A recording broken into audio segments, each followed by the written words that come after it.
Hey everyone, welcome back to our channel. Today I'm going to show you how you can update all drivers into your Windows 11 and Windows 10.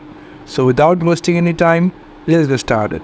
So first we will go to our start icon over here, and then we will go for settings.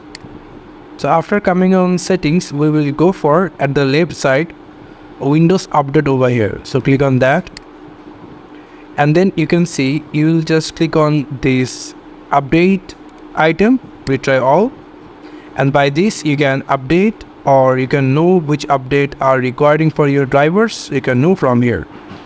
So now we will go for another step called go for start icon over here and go for device manager. And after that, here you can see there are a lot of drivers in different section.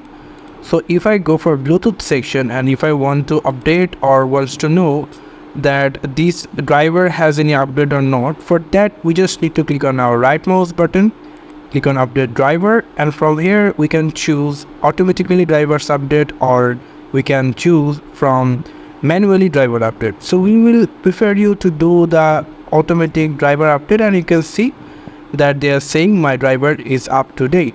So from here you can update your all drivers, and so this is how you can update Windows 11 or Windows 10 update drivers. Thank you so much for watching this video. I hope to see you in other videos. Till then, goodbye.